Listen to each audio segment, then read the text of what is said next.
Hello hi guys, ఈరోజు మంచి recipe చూపించబోతున్నాను మీకు. రెసిపీ అంటే మీరు ఫుల్ వీడియో చూస్తే మీకే అర్థమవుతుంది. ఏంటంటే ఈ చెట్టును చూస్తేనే మీకు అర్థమవుతుంది ఇది ఏం చెట్టు అనేది. చెన్నంగి చెట్టు.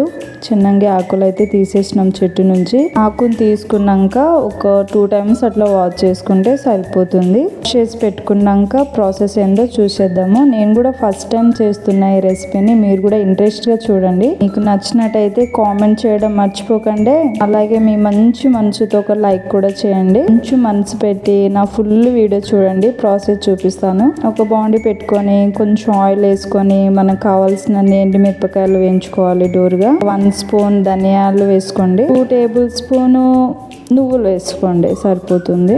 అవి కూడా మంచి డోరుగా వేయించుకొని కాదు 1 tablespoon జీలకర్ర కూడా వేసుకోండి. డోరుగా వేయించుకున్నాక పక్కన ఒక గిన్నెలో తీసి పెట్టుకోండి. నెక్స్ట్ వచ్చేసి ఏంటంటే మళ్ళీ కొంచెం ఆయిల్ పోసుకొని ఇప్పుడు మనం శనగకు కడిగి పెట్టుకున్నాం కదా, ఆకుని మంచి ఆయిల్లో మంచి వేయించుకోవాలి.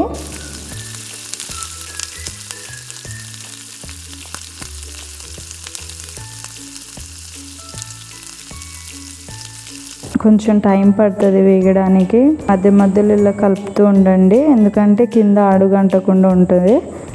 మంచి వేగినాక కొంచెం నిమ్మకాయ సైజ్ అంత చింతపండు వేసుకోండి.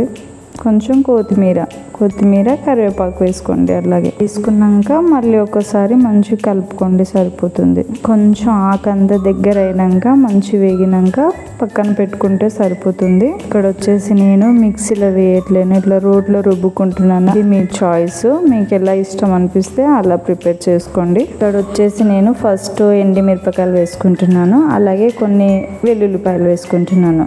2 కలిపి కొంచెం మంచి మెత్తగా దంచుకోండి.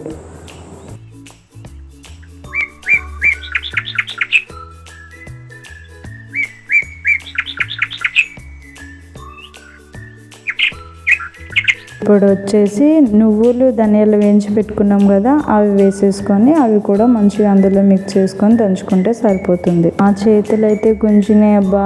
మీరు ఒకసారి మీకు మంచి శక్తి కనుక ఉండుంటే ఇలా ట్రై చేయండి, లేకపోతే మిక్సీలో వేసుకోండి. కొంచెం టైం ఎక్కువనే పట్టింది అనుకోండి, ఎందుకంటే ఆకు కదా కొంచెం టైం పడుతుంది అది మంచి మెత్తగా అవ్వడానికి. ఇంకో విషయం మీకు చెప్పడం మర్చిపోయినా, అది మీ చాయిస్.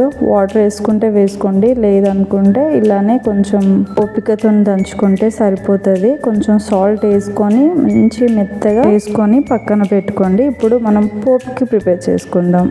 కొంచెం ఆయిల్ వేసుకొని ఇప్పుడు మనం పోపు దినుసులు ఉంటాయి కదా, అవన్నీ వేసుకుంటే సరిపోతుంది. ఇక్కడ నేను వచ్చేసి 1 tablespoon జీలకర్ర, 1 tablespoon ఆవాలు, కొంచెం పచ్చిశనగపప్పు వేసుకున్నాను. అలాగే కొంచెం పచ్చిగా దంచుకొని కొన్ని వెల్లుల్లి వేసుకోండి, బాగుంటుంది టేస్ట్. వెల్లుల్లి వేయకపోతే పోపుకి అంత టేస్ట్ రాదు, అంత అందం కూడా రాదు. మంచి ఎప్పుడైనా కానీ వెల్లుల్లిపాయ లేనిది పోపు అయితే అసలు పెట్టకండి, అస్సలు బాగుండదు. ఏంది మర్చిపోయినబ్బో కొంచెం పసుపు కూడా వేసుకోండి. అన్ని వేసినావు నన్ను ఎందుకు వేయలేవని మళ్ళీ గొడవ పడుతుంది, వేసుకోండి అది కూడా. ఇక్కడ మా బాబు అయితే ఒకసారి నేను కూడా అలా ట్రై చేస్తాను మమ్మీ నీలాగానే అడుగుతా ఉన్నాడు. అలా సంతోషమే మా సంతోషం.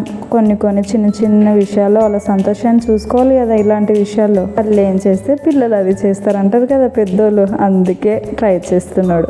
చేయని ఫ్యూచర్లో పనికొస్తుందని నేను కూడా ఏమనలే. దానికైతే పచ్చడి రెడీ అయింది. దీన్ని రోటి పచ్చడి అంటారు, ఏం పచ్చడి అంటారో మీరే కామెంట్ చేయాలి. చేసుకొని పక్కన పెట్టుకున్నాం కదా, అందులో వేసుకోవడం. ఇక వేడి అన్నంలో వేసుకొని తింటే ఉంటుంది సూపర్. కష్టపడితే ఫలితం ఉంటుంది అంటారు కదా, నా కష్టానికి ఫలితం ఇట్లా వచ్చింది లాస్ట్కి అయితే. దానికైతే అనుకున్నది సాధించినావు. నువ్వు ఈ తొక్కు నూరితే పెద్ద సాధించినట్టు అనుకోవచ్చు మీరు. అవునవునులే, ఎంత కష్టపడి చేసినానో అది నాకే తెలుసు. కష్టానికి ఒక లైక్ చేసి కామెంట్ చేసి సబ్స్క్రైబ్ చేసుకోవడం మర్చిపోకండి. కామెంట్ చేయడం వల్ల మీకు మంచి రెసిపీతోని మళ్ళీ కలుస్తాను. బాయ్.